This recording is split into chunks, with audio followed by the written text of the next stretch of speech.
আজকে আপনাদের সামনে আমি একজন ঐতিহাসিক আপনাদের সন্তান হিসাবে, বড় ভাই হিসাবে আপনাদের ঘরের সন্তান হিসাবে ঐতিহাসিক গণ অভ্যুত্থানের অগ্নিগর্ভ থেকে উৎপাদিত বাংলাদেশের ভবিষ্যৎ রূপরেখা এবং মর্যাদাকর প্রতিষ্ঠার জন্য যে ঐতিহাসিক যুব সংগঠন জাতীয় যুব শক্তির আহ্বায়ক কমিটিকে পরিচয় করিয়ে দিতে যাব।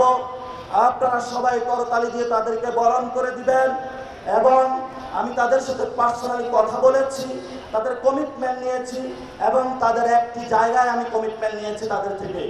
সেই কমিটমেন্টের জায়গা হলো, জীবন যতদিন আছে, প্রাণ বায়ু যতক্ষণ শরীরে আছে, বাংলাদেশ রাষ্ট্রের যদি অস্তিত্ব থাকে, জীবনের উপর দিয়েও তারা আগামীর বাংলাদেশকে রক্ষা করে যাবে ইনশাআল্লাহ। সেই কমিটমেন্টের জায়গায় আমাদের আজকে এই জাতীয় যুব শক্তির আহ্বায়ক হিসাবে আমি নগদ পেমেন্টে 500 টাকা পর্যন্ত ক্যাশব্যাক আর লেনদেনে প্রতিদিন ডিপ ফ্রিজ এবং ঘন্টায় ঘন্টায় এসি টিভি সহ দারুণ সব গিফট মনোনয়ন করছি অ্যাডভোকেট মোহাম্মদ তরিকুল ইসলাম। আপনারা সবাই তাকে করতালি দিয়ে বরণ করে নেন।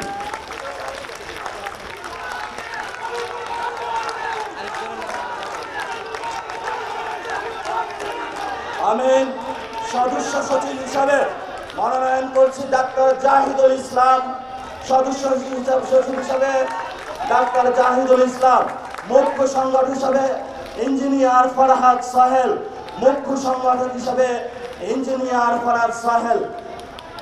আপনাদের হাতে এই ঐতিহাসিক নেতৃত্বকে তুলে দিলাম, যাদের নেতৃত্বে বাংলাদেশের আনাচে কানাচে থেকে শুরু করে আলেম, নারী, ছাত্র, যুব সকল শ্রেণী প্রতিনিধিত্ব করে তারা আপনাদেরকে ঐতিহাসিক জায়গায় একটি নতুন বাংলাদেশ দাঁড় করিয়ে দেবে। সেই কমিটমেন্ট আমি আপনাদেরকে দিয়ে যাচ্ছি ইনশাআল্লাহ।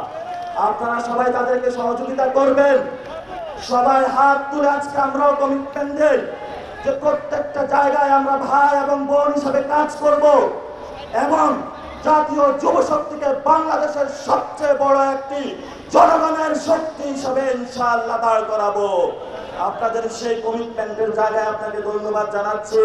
আমি পরবর্তী যারা লিডারশিপে এসেছেন, অ্যাডভোকেট মোহাম্মদ তরিকুল ইসলাম, সদস্য সচিব ডাক্তার জাহিদুল ইসলাম এবং মুখ্য সংগঠন ইঞ্জিনিয়ার ফরহাদ সোহেলের হাতে আগামীর জাতীয় যুব শক্তির পতাকা তুলে দিচ্ছি। ধন্যবাদ।